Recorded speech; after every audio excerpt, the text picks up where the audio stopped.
전문가 두 분 모셨습니다. 박시동 평론가님 어서 오십시오. 네, 안녕하세요. 박시동입니다. 네, 안녕하세요.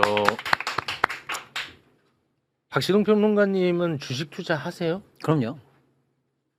그럼 박시동 평론가님은 지금 굉장히 고점에서 지금 많이 떨어지고 있는데 네. 고점에서 팔았어요? 아니면은 저희처럼 지옥을 경험하고 있어요? 아니 만약에 진짜 네. 여기서 팔았다라는 답이 나오면 이건 좀 상황이 좀 복잡하게 돌아갈 수가 있거든요. 네. 이거는 어쩔 수 없이 저희가 또 체벌할 수밖에 없는 상황입니다. 사실인데 뭐 여러 유튜브나 아무튼 뭐 그 경제 관련해서 뭐 정보를 전달하는 것 중에서도 가끔 그런 데가 있어요. 계좌 딱 까면서 나 믿어라 이런 거 있잖아요. 예. 그거 다 가짜인 거 아시죠? 아 그것도 가짜야? 그 계좌 자체가 다 AI로 가짜로 만드는 거 많고요. 그래요? 예, 그것도 가짜야? 아, 그럼요. 예. 그러니까 이제 제 말씀은 와. 진짜 중요한 건 뭐 어떤 경제 전문가든 누구든 그 사람의 메시지가 사실 중요한데 네. 저 사람 돈 많이 벌었대. 저 사람 따라하면 된대. 이건 다 가짜고요. 그러니까 예. 메신저를 믿으면 안 되고 메시지를 일단 챙겨 보셔야 되는데 네. 그나마도 이 메신저 관련해서는 사실은 맞았다고 쳐도 그게 거짓말이 아니라 쳐도 그 사람이 평생 매번 맞추는 건 아니잖아요. 그렇지. 아이 그런 게 어디 있어? 그럼요. 그럼 세상의 모든 돈이 그 사람 거지. 당연하죠. 그건 뭐 말할 것도 예. 없죠. 그러니까 사실은 너는 어떻게 했냐? 네 거를 까봐라. 이런 말씀은 사실 좋은 말씀이 아니에요.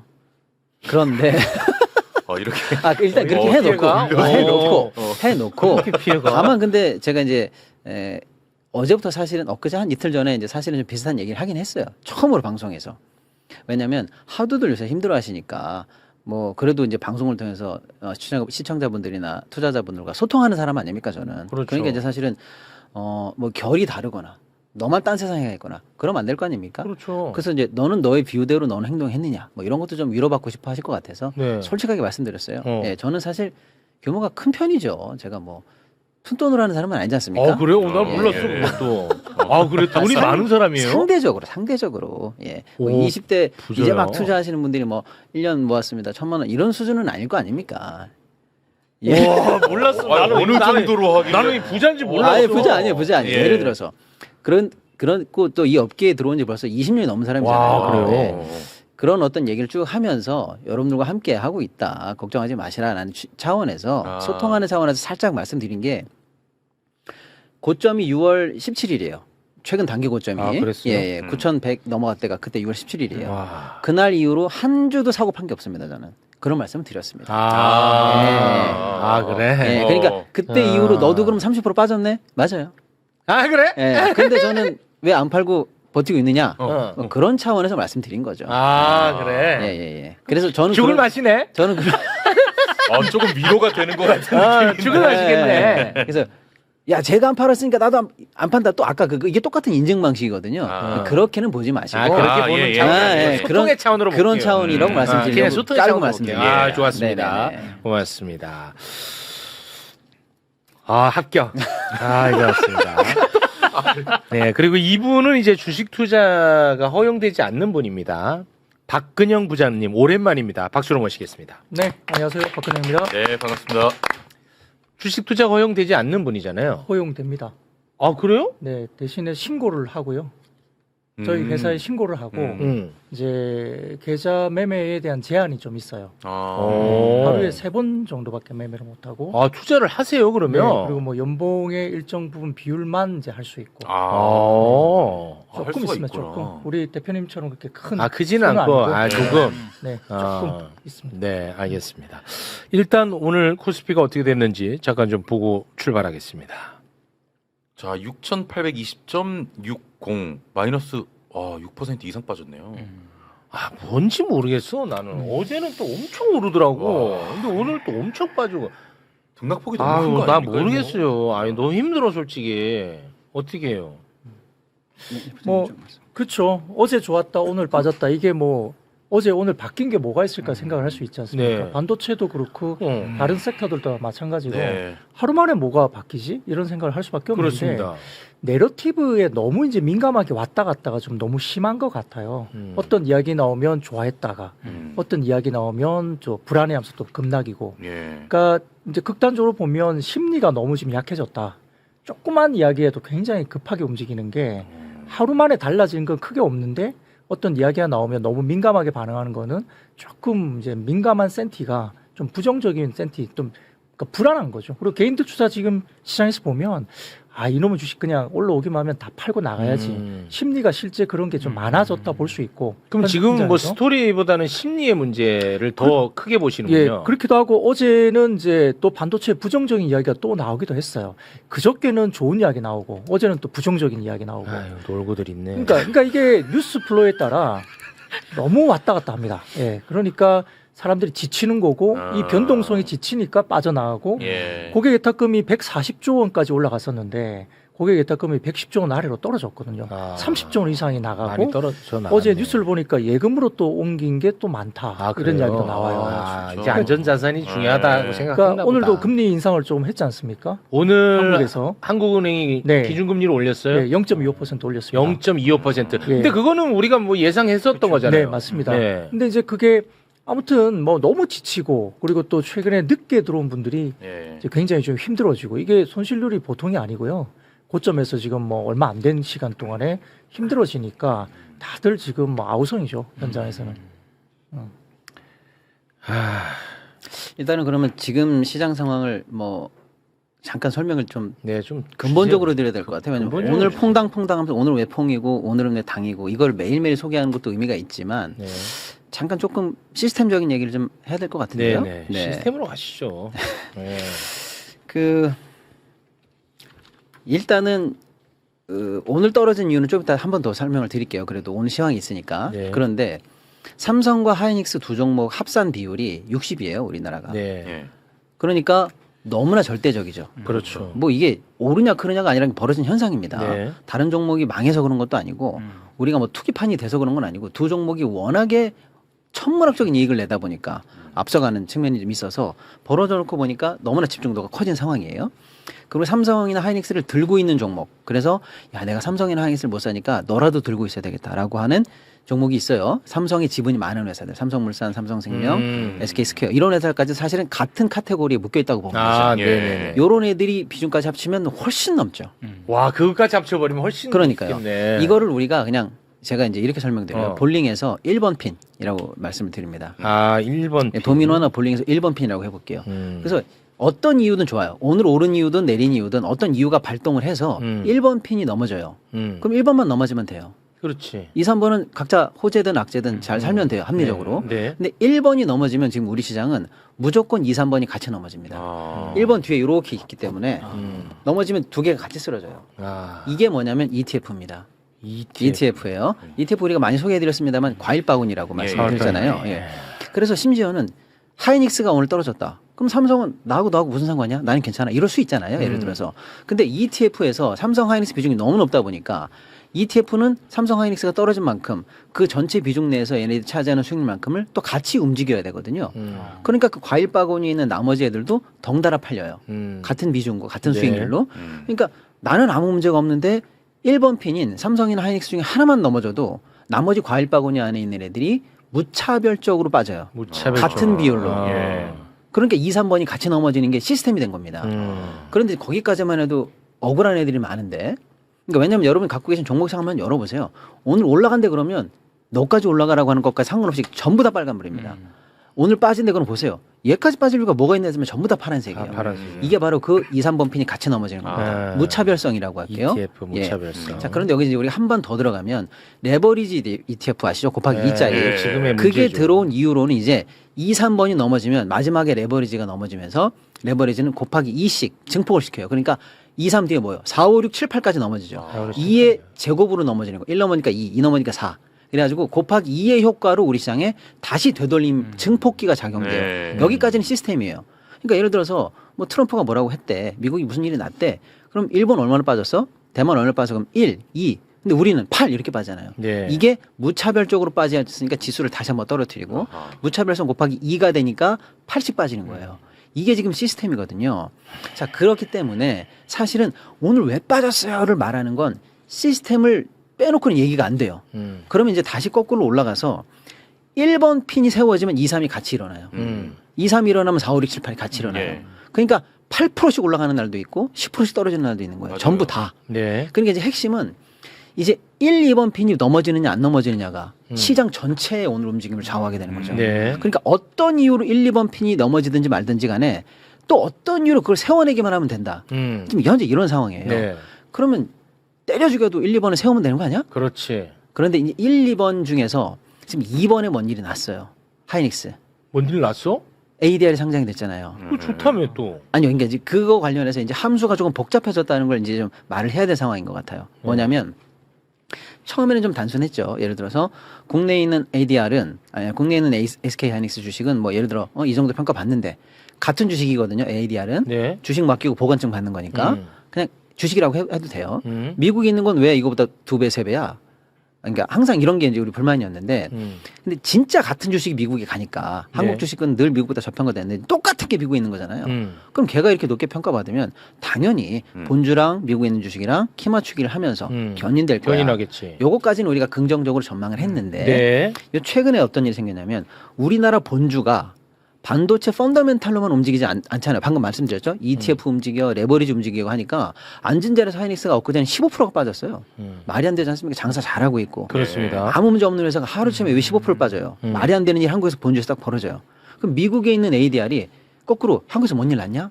이제 이게 역으로 이제 상호 관계가 밀접하게 연결이 되는데 네. 방금 말씀드린 레버리지도 어떻게 보면 파생 효과거든요. 네. 근데 미국에 있는 ADR에 어제부터 옵션 거래가 시작됐습니다. 이제 얘가 파생 밭으로 뛰어들었어요. 그리고 얘를 상대로 한 레버리지가 시작됐습니다. 레버리지 ETF가 곱하기 2짜리가 미국에서도. 그러니까 미국 애들도 1차 함수 더하기 빼기 구구단 하다가 2차 함수, 3차 함수 미분이 들어온 거예요. 미국에 있는 게. 우리 것도 현재 미분 상황이잖아요. 아까 얘기한 시스템이 굉장히 복잡하잖아요. 네. 그러니까 양쪽 다 편안하게 너 얼마 나 얼마 이렇게 키 맞추기만 하면 될 듯 이 정도의 함수였는데 나는 나대로 미분을 풀어야 되는 신사가 됐고 쟤는 제대로 미분을 풀어야 되는 신사가 됐고 그럼 너랑 나랑 서로 견주려면 맞추려면 이제 미분과 미분이 맞붙어야 되는 도대체 16차 함수를 풀어야 되는 상황인 거냐? 이 상황으로 현재 지금 빠지고 있다라는 거예요. 그래서 단순히 오늘 반도체에서 무슨 일 났어? 하이닉스 어때? 이 수준이 아니고요. 예. 굉장히 복잡한 함수 속으로 지금 시스템이 들어가고 있다라고 저는 말씀드리는 거예요. 자, 첫 번째 그래서 우리 본주와 미국 ADR 간에 양측 다 파생이 너무나 많이 엮여 있기 때문에 쉽게 양쪽의 흐름을 상호작용을 예측하기 어려운 미궁으로 빠지고 있다라는 게 하나고요. 그 ADR은 왜 한 건데? 일단 들어보시죠. 두 번째, 그렇게 생겼어. 아니, 왜 했어 그거를? 두 번째 뭐냐면 우리는 그래도 몰라 우리는 펀더멘탈 위주로 합리적으로 거래할 거라고 하는데 외국인들이 우리나라 낮에 우리나라 현물과 우리나라 선물 가지고 하루 종일 포지션 가지고 장난을 쳐요. 이 함수도 처음에는 견딜만 해서 굳이 이렇게 말씀 안 드렸는데 이제는 이게 조금 시스테믹하게 위험한 수준까지 왔어요. 장난질을 치기 때문에 펀더멘탈이 안 통하는 수준까지 가버렸습니다. 냅다 패다가 선물 올려놓고 선물 냅다 패놓고 뭐 현물 내려놓고 이런 장사를 지금 시스테믹하게 지금 몇 달째 계속 하고 있는데 이제 이게 조금 통제 밖으로 벗어나면서 본주를 너무 흐리는 수준까지 왔어요. 이 두 개지 또 이상한 문제죠. 세 번째가 뭐냐면 미국은 지금 쉬잖아요. 우리 본장 활동하는 거의 밤이잖아요. 그래서 밤에도 미국은 선물이 돌아가요. 그러면 오늘 밤에 미국이 어떻게 될지를 예상할 수 있죠. 오버나잇 선물이에요. 미국 거. 밤 선물. 그게 우리 실시간 낮에 확인될 수 있잖아요. 그러니까 우리는 우리 거 하기도 바쁘고 ADR 어제 밤새 있었던 거 소화하기도 바쁘고 지금 우리 장에서 활동하고 있는 미국 선물 그러니까 외국인 선물 보는 것도 바빠 죽겠는데 미국에 있는 오늘 밤 선물을 예상하는 선물을 보고 지금 우리 시장을 맞춰야 되는 상황까지 함수가 또 바뀌었어요. 네. 말만 들어도 어렵죠. 어려워요. 근데 들어만 두시죠. 그다음에 네 번째가 뭐냐면 우리가 본장이 끝나고 나면 아침에 본장 시간 말고 아침에 넥스트가 열리고요. 프리가 열리고 네. 저녁에 애프터가 열리잖아요. 이 장이 지금 시간이 많이 길어지고 거래 대금이 많이 늘어났어요. 그런 생각해 보세요. 아까 우리가 본 함수를 풀었다. 선물도 봤다. 그리고 미국의 나이트 선물까지 봤다. 그런데 지금 우리 애프터 장이 열려 있어요. 그럼 여기서 내가 내일 조금이라도 차이를 보겠다 싶으면 지금 싸다. 그럼 지금 사죠. 그리고 내일 아침에 애프터에서 넥스트에서 이걸 팔 수가 있어요. 그러니까 넥스트 아침 저녁으로 또 다른 공식이 하나 만들어진 거예요. 말만 들어도 복잡한 이 네 가지 변수가 지금 시스테믹하게 다 작용을 하고 있어요. 그래서 오늘 무슨 일이 났어라는 거를 설명하고 알아듣기가 너무 어려운 상황으로 들어갔어요. 지금 뭐 한 16차 방정식까지 돼버린 바로 그 얘기입니다. 네, 너무 복잡하죠. 변수가 너무 많아. 너무 복잡해요. 그런데 우리 많은 개인들은 그 많은 함수를 다 맞출 수 없는 게 확실한데 그러면 오히려 이 특정 종목에 대한 비중을 좀 낮추고 또 다른 호재들로 볼 수 있게 순환매가 좀 돌고 시장의 변동성이 좀 줄고 시장이 좀 쿨링이 되는 쪽으로 가야 되는데 그걸 맞출 수 있다고 생각한 레버리지 ETF의 거래량이 집중되고 있어요. 그래서 네. 모든 일간 거래 종목의 거래량 중에 그게 항상 1부터 탑이 다 레버리지예요. 아, 그래. 심지어 어떤 레버리지는요. 예. 어저께는 제가 보니까 떨어진다. 하이닉스 떨어진다에만 배팅하는 200 곱하기 그 레버리지 하루 거래량이 5조예요. 근데 아, 어제 그것도 한국에 있는 상품이에요. 우리 거 하이닉스 떨어지는 거 곱하기 2짜리가 어제 한 종목 그러니까 그게 하나가 5조를 거래했는데 코스닥 전체가 6조 거래됐어요. 얼마나 과도하게 벌렸는지 아시겠죠? 예. 그러니까 이 변동성이 이렇게 위험한 상황이고 네. 우리 시장 굉장히 좀 복잡해지고 선수들이 뛰어도 될까 말까 하는 시장까지 좀 약간 가고 있는 느낌이 나는데 많은 개인분들이 그런 걸 맞출 수 있다고 생각하시는지 과도하게 레버리지에 몰리면서 이 변동성을 더 강화시키고 개인 계좌들이 지금 다 털려가고 있고 시장이 좀 약간 길을 잃고 있다. 아니 그 단일 종목 네. 곱하기 2 레버리지 ETF 만들어질 때 떨어지는 것에 베팅 거는 상품도 같이 만들었어요. 아 그럼요. 예, 두 개 다 있습니다. 아, 원래 같이 네네네. 쌍이에요? 네네. 아, 아니, 그건 원래 오르는 쌍이야? 거 상품도 만들 수 있고 내리는 어. 거 상품도 만들 수 있는데 양 상품이 다 있어요. 원래? 예. 아, 하나만 만드는 경우는 없어? 네네네. 아니 그러니까 다 각각 다른 상품이라니까요. 아, 그러니까. 근데 누구 그 운용사 그걸 다 만들어도 된다고요. 아, 다 그러니까. 만들어져 있어요. 그래서 근데 보통은 다 만든다는 거잖아요. 네네네. 그럼 뭐 이렇게 그 파생 상품들을 만들어? 근데 만드는 아. 때의 그 제도적인 목적은 하나는 환율이었거든요. 하도들 이제 외국으로 나가시니까 네. 그 환율 방어가 잘 안 되니까 국내에서 하시라라는 거고 외국에 왜 나가나 봤더니 뭐 외국 종목을 사러 나간다. 그건 그럴 수 있어요. 어쩔 수 없는 거니까. 근데 외국에 있는 곱하기 2짜리, 곱하기 3짜리를 하려고 나가신다. 아 그러면 여기서 만들어 놓자 차라리. 만들어야 안 나간다. 네, 그게 하나 단순하게 이제 원인이었고 만들었고. 둘째는 그 정도의 상품을 우리가 시장이 소화할 정도로 우리 투자자분들의 뭐랄까요 수준이랄까 아, 자정 성숙도가 많이 올라갔다라고 있다. 일단 본 거예요. 그것까지는 틀린 게 아니었는데 예. 미처 예상 못한 건 뭐냐? 이 두 종목 가지고 레버리지를 털면 이게 60%짜리 시장을 건드릴 수 있다라는 이 과도한 집중성, 꼬리가 몸통을 흔들 수 있다라는 것까지는 이렇게 예상 못한 거죠. 왜냐하면 엔비디아도 이런 거 다 있어요. 미국도 아까 말씀드렸잖아요. 미국에 있는 지금 하이닉스 ADR도 오늘 지금 파생판으로 벌어졌다고 말씀드렸잖아요. 다 네. 있어요, 미국도. 근데 네. 쉽게 말씀드리면 엔비디아 본주 거래량하고 네. 본주 저거하고 파생 거래량하고 비중이 얼마 되는지 아세요? 어떻게 3%밖에 안 돼요. 파생이 3이야? 예. 그런 거는 그러니까 건강하네. 꼬리가 몸을 못 흔들죠. 못 흔들지. 근데 우리는 삼성 하이닉스를 흔들면 흔들려요. 흔들리면 시장이 다 흔들리는 이 구조 속에서 나왔다는 걸 조금 우리가 그러니까 간과하지 왜 않았나. 걔네는 파생 상품이 비중이 3%고 우리는 파생 상품이 훨씬 크다는 거잖아. 일단 비중 자체가 두 종목이 절대적이니까 흔들리는 거예요. 아. 엔비디아가 아무리 커도 엔비디아가 미국 시총의 60%는 아니잖아요. 네. 거기서 이제 비롯된 거구나. 삼전 닉스에 너무 몰려 있으니까. 일단 여기까지가 최근에 있는 시스템인데 한 번은 짚어야 될 것 같고요. 그래서 어딘가에서는 이 시장을 쿨링시켜주는 변동성을 막아야 되는데 지금 4시 넘었는데 혹시 나올까 모르겠어요. 그래서 어쨌거나 이 레버리지 변동성을 좀 막아달라 제도적으로 예. 예상 못한 부작용 아니냐 이런 얘기가 지금 계속 나와서 지금 나왔나 본데? 예, 지금 4시에 원래 나오기로 돼 있는데 자, 지금 확인은 정부에서 삼전 닉스 레버리지 ETF 예탁금 1,000만 원에서 3,000만 원으로 높이기로 했다. 조금 약하네. 맞죠? 약한가요? 약하죠. 우리가 이런 얘기 한번 나눈 적이 있는데, 요거를 이제 그 진입장벽을 좀 높이는 방법이 있을 거다라고 했는데, 예탁금 원래 지금 1,000만 원만 있으면 네. 되는데, 요거 한 1억까지 얘기가 나왔었던 것 같은데, 아. 매부쇼에서는. 요거 3,000만 원으로 높이기로 했나 봅니다. 요건 좀 어떻게 봅니까? 실효성이 좀 있을까요? 우리 저 부장님은 어떻게 보십니까? 저는 좀 너무 약한 것 아, 같아요. 좀 약하게 약하다. 보셔요? 네. 1,000만 원 하던 사람이 3,000만 원? 글쎄, 뭐 금액이 좀 차이가 있긴 하지만 그 정도는 지금도 뛰어들 수 있다 생각이 들고요. 그렇습니까? 뭐 크게. 좀 과감하게 이제 뭐 전문 투자자 정도까지만 할 수 있다든지 좀 뭔가 또 더 강화돼야 되지 않을까. 진입장벽을 더 높였으면 좋았을 텐데 하는 아쉬움이. 1,000만 원에서 3,000만 원은 크게 저는 의미는 없어 보여요. 네. 그렇군요.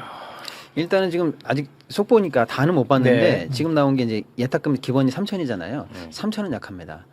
그제 제가 이제 정확히는 모르겠는데 이미 지금 허들이 1,000이잖아요. 네. 근데 이제 1,000이면 1,000이나 2,000대에 많이 몰려 계시지 않을까라고 생각하는데 그렇지가 않고요. 평균적으로 보면 최소 금액이 지금 5,000은 넘는 걸로 돼 있어요. 아, 그래요? 네, 그러니까 이미 허들을 많은 분들은 넘고 이미 있는 거니까. 넘는 네. 상태야. 네, 그렇게 보고 있고요. 그다음에 예를 들어서 이제 신규 상장은 잠정 중단, 새 종목은 못하게 하겠다. ETF도 계속 만들어질 수 있으니까요. 네. 정말로 이제 미친 척하고 증권회사들은 마음대로 거래하세요. 우리는 수수료 받으면 되니까 이렇게 해서 만들 수도 있잖아요. 자기네 이익만 중요하니까. 근데 어쨌거나 신규 상장은 잠정 중단됐다라는 거 정도까지는 보는데 그것도 뭐 크게 중요한 건 예. 아니에요. 왜냐하면 삼전 닉스가 의미가 워낙 없어요. 큰데 네네네. 그거는 조금 아닌 것 같긴 한데요. 저는 아무것도 그다음에 모르긴 이제 하지만. 아직 좀 모르겠지만 교육을 더 엄격하게 하겠다라고 하는데 얼마나 귀찮게 할지는 모르겠어요. 근데 진짜 엄격하게 하고 막 뭐 예를 들어서 뭐 교육을 막 합숙을 시키고 못하면 체벌하고 내고. 예, 예. 시험을 보고 막 점수가 나와야 되고 막 하면 빚내서 한번 두들기 패고 막 이 정도 아닌 이상 그게 네. 얼마나 시리어스. 근데 뭐 1시간 하는 걸 2시간 한다든지 그건 뭐 의미 없어요. 이미 그 정도 가지고는 아, 전혀 의미가 없죠. 온라인 예, 예. 온라인 접속해서 틀어놓기만 하면 되거든요. 아 온라인 교육이에요 네, 그것도. 네. 아, 그건 좀 실효성 없어. 예, 보여요. 그리고 이제 ETF의 이 펀드 F가 펀드니까 펀드는 좌수로 거래하거든요. 근데 이걸 기본 1로 거래할 수가 있는데 기본 거래 단위를 좀 높여라. 그래서 한 번에 뭐 좀 무식한 얘기로 뭐 2,000원, 10,000원, 50,000원 뭐 이렇게 하지 뭐. 이 수준이 아니고 한 번 넣을 때 예를 들어서 뭐 몇 번을 하씩 넣어야 된다. 이렇게 좀 까다롭게 하면 좀 무거워지겠죠. 예. 이것도 확 높여야 되는 지금 보니까 20자 정도로 올라가는데 제가 볼 때 이 정도 갖고는 조금 이것도 약해요? 조금 약해 보인다. 오히려 좀 실망을 많이 할 것 같은데요. 네. 제 생각에. 아 오히려. 네. 시장에서. 아 그러면 그 방금 말씀하신 메시지가 좀 무서운 게 이걸 만약에 너무 약한데라고 받아들였다면 그 동안에 뭐 강한 제동 장치가 들어올까봐 ETF를 팔았던 사람은 오히려 들어올 수 있겠네 ETF로. 어때요? 그러니까 그것보다는 지금 ETF 들어오는 사람들이 그것도 급감해요. 그러니까 많이 빠져 있어도 지금 ETF에 새로운 신규 자금이 많이 안 들어오고 있고요.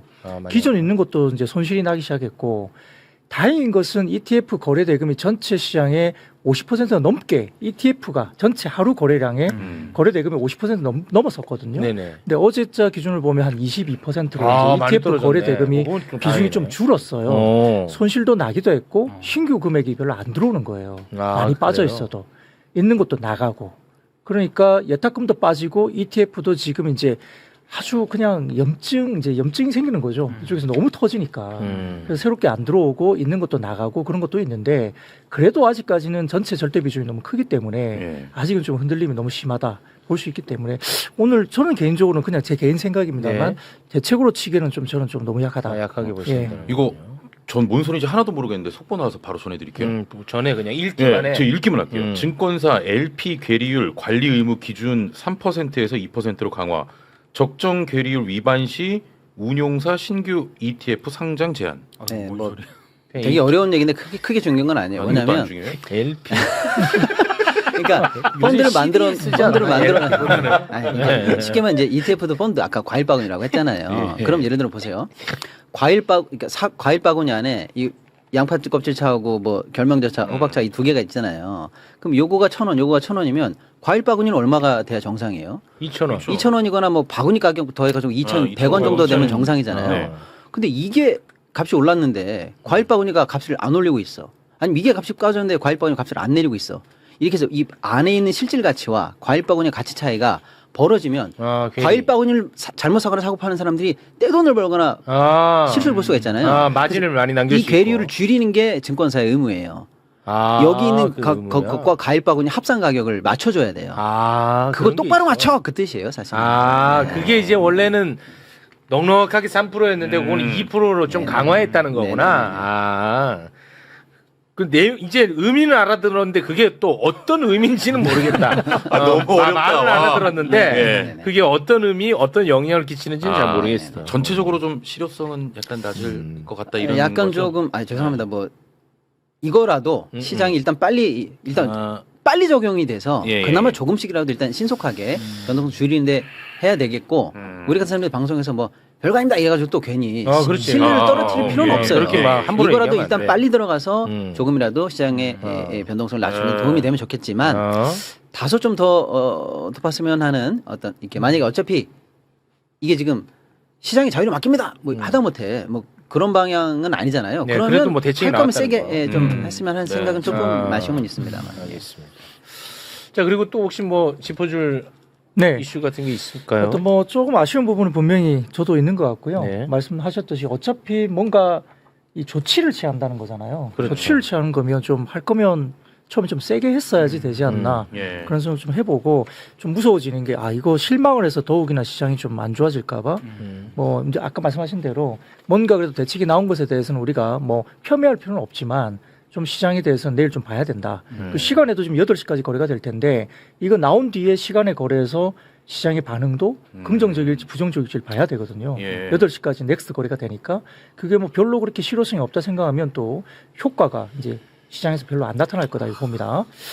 자, 그리고 이제 어제는 그렇게 좋았던 반도체가 하루 만에 뭐가 달라졌나 오늘 뭐 급락했으니까 좀 궁금하신 분이 되게 네. 예. 많으실 것 같은데 예. 내용은 간단하게 이렇습니다. 자, 첫 번째로는 그 뉴욕주가 AI 데이터 센터 건립에 대해서 1년 정도 못하게 잠정적으로 좀 중단한다. 뉴욕이 주에서. 예. 그러니까 그게 첫 번째로는 수요 문제는 아니라는 거예요. 수요 문제. 이게 수요가 문제돼서 이제 데이터 센터 건립이 안 되는 게 아니고 뭐 물도 부족하고 전력도 부족하고 뭐 인력도 부족하고 그다음에 사람들이 이제 또 약간 우리 동네에 데이터 센터 생기는 거 싫어하잖아요. 그럴 수도 있고 예. 그다음에 또 데이터 센터가 생기니까 전력을 너무 많이 쓰니까 모자라니까 가격이 올라가죠. 맞아요. 지역에. 싫어해. 예, 그러니까 전기력 올라가니까 이거 아. 이제 정치인들도 이제 이거 좀 부담이 되죠. 표가 있으니까. 그러니까 맘다니가 결정했어 이번에? 뭐 뉴욕 쪽의 시장에서 이야기를 했습니다. 시장이 맘다니 너 왜 그래? 만다니는 시장이고 뉴욕 주지사. 아, 주지사. 주. 네. 섣불리. 맘다니 미안해. 맘다니 미안해. 몰랐잖아. 난 지금 처음 듣잖아. 미안. 쏘리. 오늘 좀 화를 많이 내시던데. 예. 메시 화이팅. 메시 화이팅. 메시 화이팅. 예. 화를 좀 죽이시고요. 자, 그런 것도 있었고. 죄송합니다. 예. 그래서 일단 AI 데이터 센터 건립이 뉴욕에서 1년이나 연장돼? 그러면 거기만 그럴까? 다른 시도 다른 없이? 데도 그래? 뭐 이런 생각을 할 수가 있는 거죠. 이건 악재네. 계속 이제 유추가 되는 거잖아요. 예, 하나가 예. 시작되니까. 이제 그게 다른 시는 일단 되지는 않았는데 일단 뉴욕이라는 게 상징성이 있죠. 그렇지. 근데 물론 트럼프는 거기에다 비난을 했습니다. 트럼프가 비난했어요. 예, 오. 아주 맹비난했고요. 왜냐하면 데이터 센터 건립이 이제 GDP에 영향을 주거든요. 데이터 센터를 건립하면서 고용도 생기고 그렇지. 그에 따라서 계속 뭐 돈이 투자가 되잖아요. 그럼 GDP가 올라가는데 그걸 막는다? 그렇지. 대통령 입장에서는 좀 화가 날 만하죠. 트럼프가 진짜 예. 지도자야. 그래서 굉장히 그거에 대해서 부정적인 이야기를 좀 하면서 굉장히 맹비난했습니다. 트럼프가 지도자야. 뭐 결과는 어떻게 될지 모르겠지만 일단 그런 게 하나 있고요. 음. 두 번째로는 그 클라우드 업체 가운데 코어위브라는 회사가 있어요. 코어위브. 코이브는 처음이네. 코어위브라는 회사가 코어위브. 있는데 코어위브. 네, 코어위브. 코어위브. 예, 그런 회사가 있습니다. 예. 그 회사가 뭐냐면 그 마이크론이나 샌디스크나 이렇게 메모리를 사오잖아요. 네. 근데 최근에는 이제 장기 공급 계약을 한다고 이제 메모리 회사들이 이야기를 하니까 네. 예를 들어서 뭐 가격을 계약하는데 현재가가 10원인데 뭐 한 9원이나 8월 정도로 이제 장기 공급 계약을 하고 그 가격에 이제 마지노선 하단이 있거든요. 그러니까 10원짜리를 한 9원 정도의 장기 공급을 해 하고 아무리 안 좋아도 8원은 마지노선을 지킬 거야. 이게 이제 장기 공급 계약의 구조가 될 수 있거든요. 그럼 아무리 떨어져도 8원은 무조건 줘야 되는 상황이 확보가 되는 생기죠. 거죠. 예. 네. 그런데 메모리 가격이 만약에 그것보다 더 떨어지면 어떻게 하지? 이제 코어위브가 그 고민을 하는 거예요. 예를 들면 그러면 예를 들어서 7원까지 떨어지는데 장기 공급가를 해가지고 내가 8원을 무조건 줘야 돼. 이렇게 되니까 그거 이상하잖아. 그냥 내가 7원에 사면 되는데 그렇게 되니까 뭘 생각했냐면 코어위브가 한다는 건 아니지만 고민하는 겁니다. 어떻게 고민했냐? 메모리 관련된 회사의 주식을 빠지는 데다가 투자를 해야지 라고 한 거예요.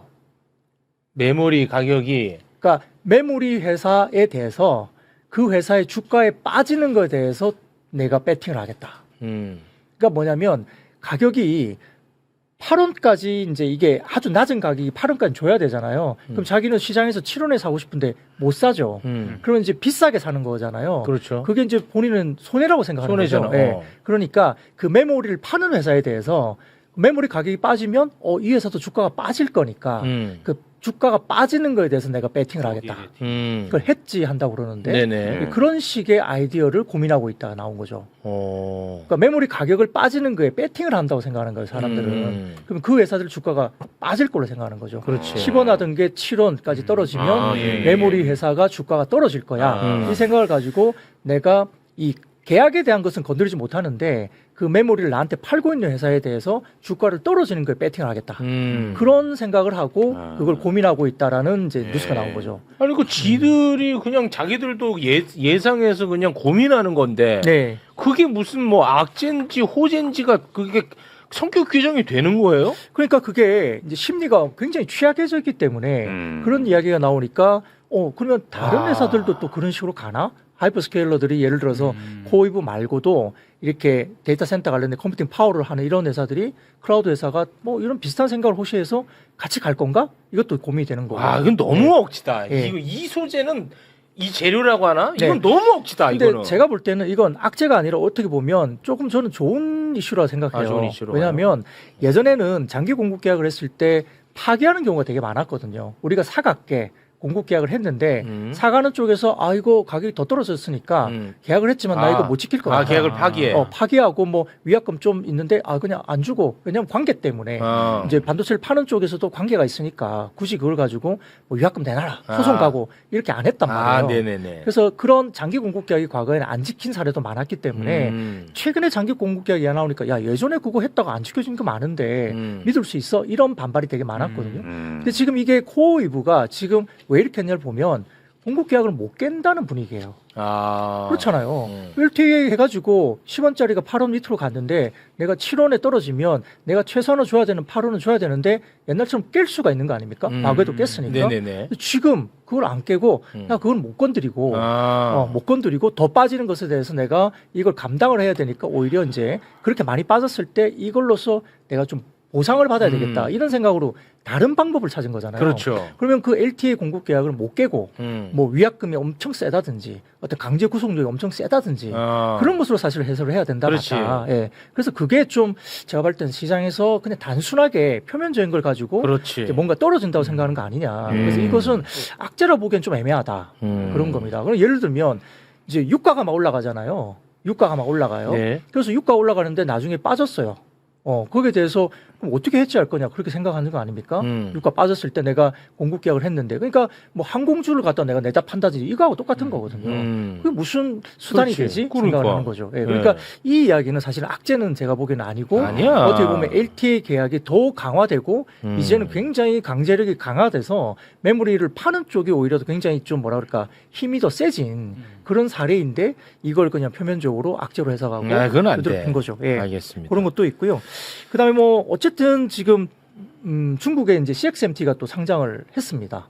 근데 공모에 이제 자금이 많이 몰렸어요. 그러다 보니까 이제 예전에 우리는 그건 위협이 안 될 거다 생각했지만 네네. 아무튼 이제 상장이 되고 돈이 많이 몰리니까 네. 이제 이 사람들이 또 캐파를 증설하면 어떨까 또 이제 비슷한 이야기가 또 이제 된 거죠. 네. 근데 그것도 좀 악재가 아닌 것 같은데요. 이제 첫 번째는 그래요. CXMT가 어쨌든 자금 조달 자체가 크지 않다 말씀드렸죠. 뭐 6조 정도 생각했는데 네. 돈이 좀 더 몰려서 한 10조 정도까지는 모을 수 있다 이런 말도 나오지만 뭐 6조, 10조 정도는 그렇게 뭐 큰 금액은 그렇지. 사실 반도체 팹에는 그렇게 우리는 의미는 없습니다. 500조인데. 예, 그리고 원래 1조 위안 정도가 평가를 받을 것으로 생각을 했었어요. 시장에서.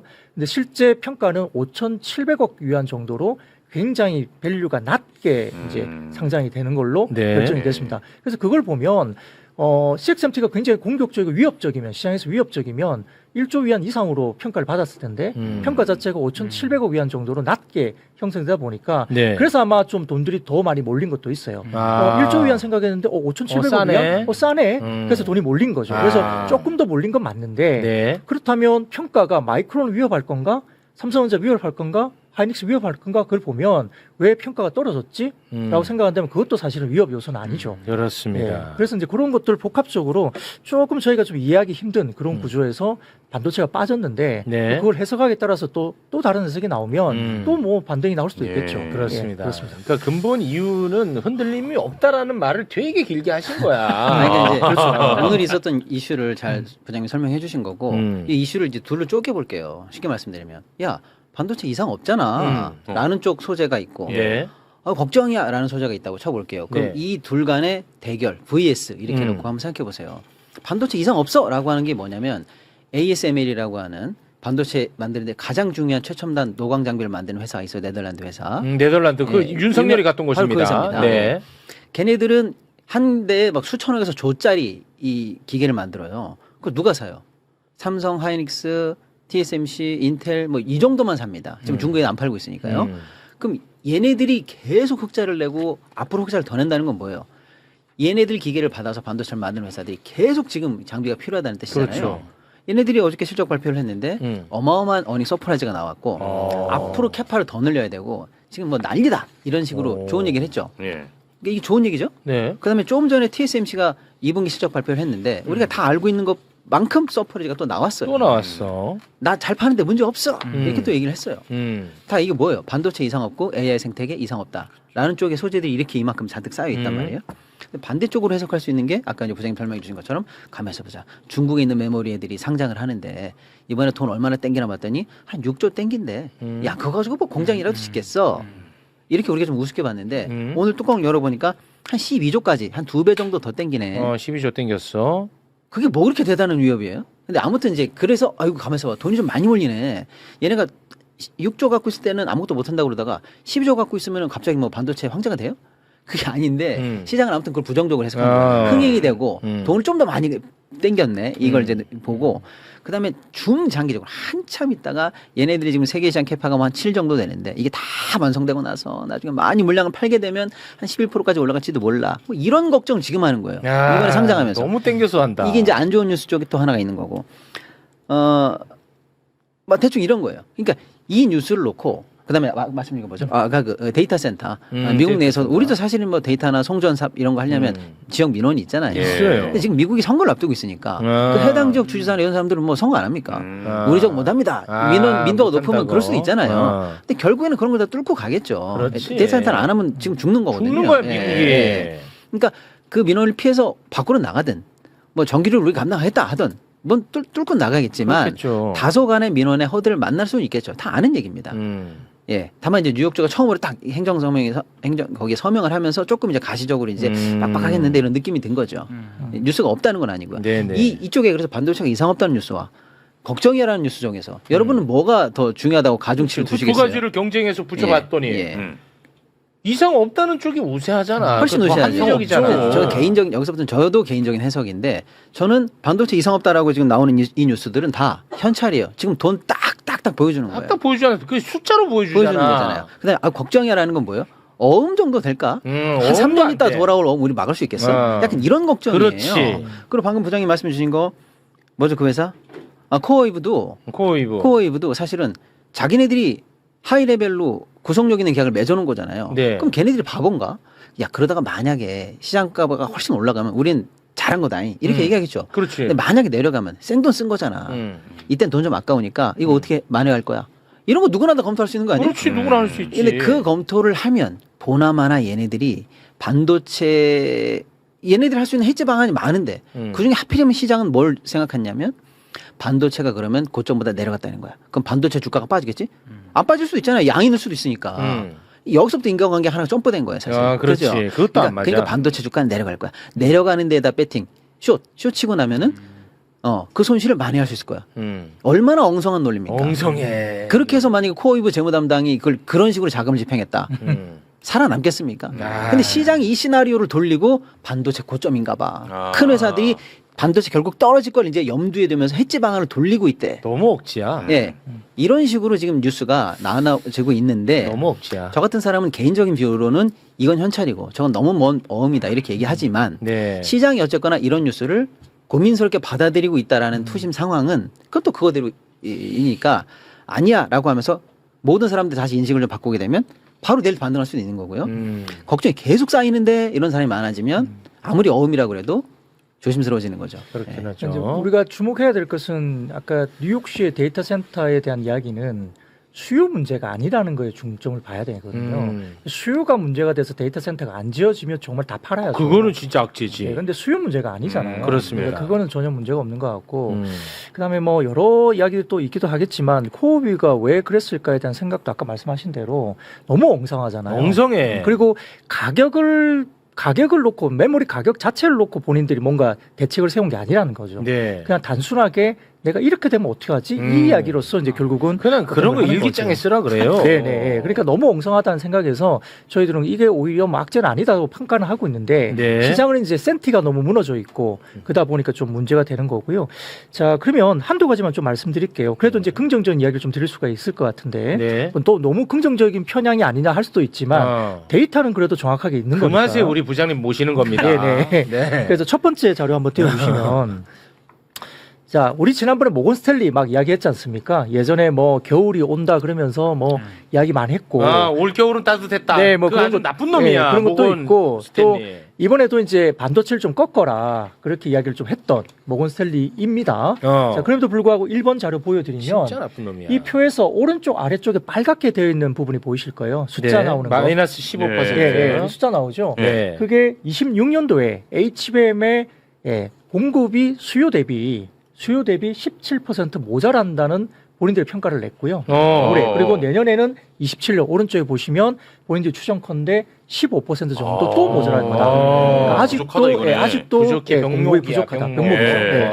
그리고 우리가 이제 아까 CXMT 말했지만은 CXMT가 왜 크고 있냐는 거예요. 그거는 삼성전자나 하이닉스나 마이크론이 HBM으로 넘어갔기 때문에 HBM을 넘기면서 일반적인 커머디티 디램이 이제 줄어들잖아요. 네, 그걸 CXMT가 먹는 거예요. 그걸 중국이 먹는 거야. 네, 그건 이제 모바일용이 대부분이고 아. 서버 쪽이 좀 일부 있긴 하지만 하이닉스나 삼성전자나 마이크론이 다 HBM으로 넘어갔는데 일정 많은 부분들을 이제 그걸 이제 못 만드니까 그러니까 범용 디램이 가격이 그래서 많이 올랐다 말씀드렸잖아요. 네. 그래서 이제 그쪽 수익성이 좋아지는데 그걸 이제 CXMT가 먹는 거라는 거죠. 그러니까 CXMT가 과연 공격적으로 우리한테 위협이 지금 되냐? 물론 뭐 앞으로는 모릅니다만 네네. 현직으로 봐서는 그건 아니다는 거고요. 두 번째 자료 좀 보여주시면 자. 두 번째 자료 보면 전 세계적으로 지금 최근의 흐름입니다. 주가의 흐름들이 보이는데 이게 2018년도 기준을 가지고 그때 100으로 놓고요. 2018년도를 100으로 놓고 종목을 쭉 봤는데 제일 위로 막 치솟고 있는 거 보이시죠? 2018년도부터 제일 위로 올라가는 것들. 이게 뭐예요? 이 선이 뭐냐면 반도체와 장비 주가들의 흐름이에요. 2018년도를 100으로 놓고 지금 현재 보니까 이게 전체적으로 어떻게 왔냐? 1200까지 왔어요. 와. 12배. 그러니까 시장의 주도가 여전히 반도체와 장비 쪽에 글로벌리 몰려 있는 거고요. 네. 한국만 그때 그런 게 안 아니죠. 했을까? 2018년에 네, 네. 18년에 네. 왜 안 했을까? 그리고 전체 주식의 글로벌 벤치마크는 2018년을 100으로 놓으니까 이제 300 정도 왔다. 시장이 한 3배 정도 오른 거예요. 그러니까 아까 보면 반도체와 장비가 1200까지 갔으니까 12배 오른 거죠. 그리고 반도체 제외한 지수는 한 250 수준이니까 어쨌든 글로벌 3배 오르는 정도 사이에서 반도체와 장비가 전 세계적으로 12배 올랐으니까 예. 우리만 그런 게 아니고 전 세계적으로 지금 반도체 장비 쪽에 반도체와 장비 쪽에 몰려 있다. 이렇게 볼 수밖에 없어서 이제 광범위한 경비 회복을 반영하는 시장이라기보다는 AI 쪽이 집중된 그게 한국뿐만 아니라 전 세계가 다 똑같다라는 네. 거죠. 자, 세 번째 자료만 볼게요. 이걸 보면 뱅크 오브 아메리카에서 이제 매니저들 대상으로 글로벌 펀드 매니저 대상으로 설문을 조사한 건데 서베이 응답자의 82%가 글로벌 반도체를 사는 것에 대해서 가장 높은 거래로 봤습니다. 그러니까 아직까지는 82%를 가장 높은 거래로 봤는데 이게 보면 위쪽에 막대 그래프가 3개가 있잖아요. 회색이 네. 있고 약간 푸른색도 있고 위쪽으로 짙은 곤색이 있죠. 예. 그게 시기적으로 다른 건데 시간이 가면 갈수록 회색이 이제 그 전전이고 가운데가 그 전, 그다음에 제일 위에 게 지금이거든요. 그럼 가면 갈수록 반대쪽 더 쪽으로 높아지네. 계속 매수 포지션을 잡고 있는 게 80% 넘게 가고 오케이. 있어서 이쪽이고요. 아래쪽에 보면 뭐 매그니피선트 7, M7을 하는 뭐 일단 빅테크 사는 게 한 7% 정도 되고요. 그다음 나머지 뭐 달러가 강세될 것이다. 이게 한 4%. 그다음에 유럽 주식을 이제 매도하는 게 3%. 원유를 좋게 보는 게 2%. 와. 그 정도니까 아직도 글로벌 매니저들은 다 압도적이다. 반도체 쪽에 압도적으로 예. 들어있다. 압도적이야. 예. 그러니까 지금 현재 보여지는 지표들은 그렇다는 거예요. 예, 그래서 아직까지는 뭐 반도체를 놓고 가기가 참 어려운데 이 집중도가 너무 집중되다 보니까 지난주에는 역대급으로 많이 팔긴 했어요. 너무 집중돼 있고 이게 흔들다 보니까 네. 그런 변동성을 좀 회복하기 위해서 역대급으로 많이 팔았다는 게 보이는데 한국만 지금 비단 그런 건 아니다라고 보이고요. 그다음에 워런 버핏 옹이 알파벳을 살 걸 내가 후회했다라고 이야기했어요. 구글 알파벳. 네네. 그러니까 그거는 이제 클라우드 업체잖아요. 소프트웨어 네, 업체. 네네. 예, 그러니까 메모리가 좀 비싼가? 이런 생각을 할 수 있는 그런 뉘앙스 언급을 한 거죠. 알파벳을 투자한다고 그랬어요. 아주 옛날에 살 걸 그걸 내가 후회하고 지금 이제 알파벳 투자를 한다. 그 이야기를 한 거예요. 그러면 돈을 쓰는 게 알파벳이고 돈을 버는 게 메모리잖아요. 근데 예, 알파벳을 산다 이야기를 하니까 메모리는 그럼 비싼가? 이런 생각을 좀 줄 수 있는 그래요? 멘트가 또 나온 것도 심리적으로 알파벳을 산다는 것은 또 반도체 많이 필요하다는 거 아니야? 뭐 그렇죠. 성장을 보고 사는 거니까. 그러니까요. 그럼 알파벳이 왜 성장하지?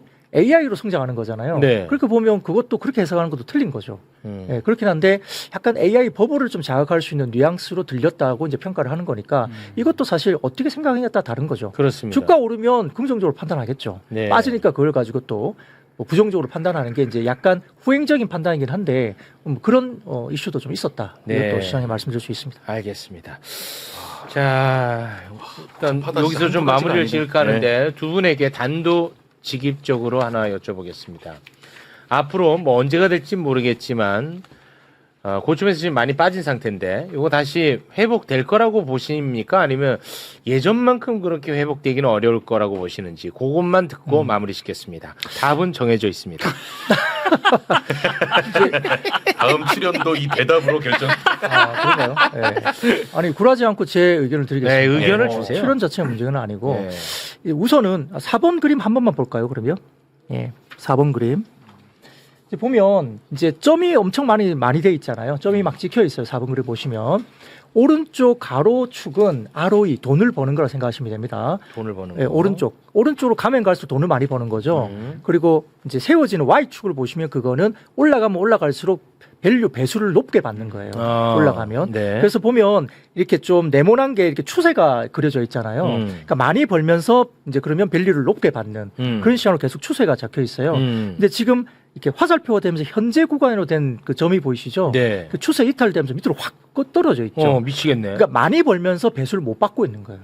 그 현재 그 구간이라는 거죠. 그럼 정상화 되려면 일반적인 역사적인 추세로 들어가려면 지금보다는 배수가 높아져야 되고 그렇지. 지수는 올라가야 되는 게 정상적인 거죠. 네. 이 흐름으로 보면. 그럼 이 그래프가 우리에게 알려주는 것은 지금 현재 주가가 저평가돼 네, 있다는 절대 저평가 영역에 와 있다고 형성이 되는 거죠. 그렇지. 오케이 됐고. 아유, 예. 불안불안하다. 방송 출연과 전혀 상관없는. 예. 저는 지표로서 말씀드리는 겁니다. 제가 무슨 뭐 주가가 저평가. 있다. 저평가. 무슨 예. 말인지 알겠지. 네네네. 저평가. 제가 뭐 다음 주 월요일 나오려고 일부러 드린 거 아니, 아니에요. 이게 자료로서. 네. 우리 박시동 평론가님. 네, 뭐 저도 큰 틀에서 전혀 문제 없다. 음. 저는 뭐 대세 상승기 아직 한참 멀었다 끝나려면 이렇게 아. 생각하고 있습니다. 네. 다만 지금 고점 대비해서 30% 정도 하락한 상황에서 계속 조정 국면을 지나고 있잖아요. 그렇습니다. 근데 우리가 지금 목격하는 게 너무 지나친 집중도와 변동성 때문에 다소 힘들다라는 거잖아요. 예를 들어서 아까 얘기한 것처럼 우리 회사 큰 계약 단했어요. 우리 회사 배수조 받았습니다. 뭐 이런 좋은 호재가 있는 회사들이 엄청 많은데 1번 핀 삼성 하이닉스 무너지면 그게 다 사라져 버려요. 그러니까 우리 시장이 이 무차별성을 좀 극복해야 되거든요. 네. 그래서 드릴 말씀은 이 조정 국면 안에서 네. 우리 뭐 제도적으로도 바뀌어야 되겠습니다만은 많은 분들도 여기서 더 힘 있는 회사들 앞으로 내가 순환매를 좀 하면 다음번 정도로 좀 나눠서 살 만한 회사들 이렇게 좀 네. 두루두루 봐서 알겠습니다. 시장이 좀 집중도를 조금만 누그러뜨린다면 오히려 올라갈 때 더 건강하게 올라갈 수 있다 이렇게 보고 있습니다. 저 지금 깜짝 놀랐어요. 시계 네. 보고 4시 40분인가? 네. 네. 40분. 큰일 났네. 근데 민동 기자님은 왜? 왜 가만히 계시는 거예요? 네? 아니 4시 40분이라고 왜 얘기를 안 했어? 제가 타이머는 아니니까요. 아니 큰일 났어. 이 지금 영화 시간까지 코너가 모셔둔 지금 거야. 남아 있어. 있어요? 뭐 코너가 있습니다. 여기서 마무리 짓겠습니다. 예, 두 예. 분 들어가세요.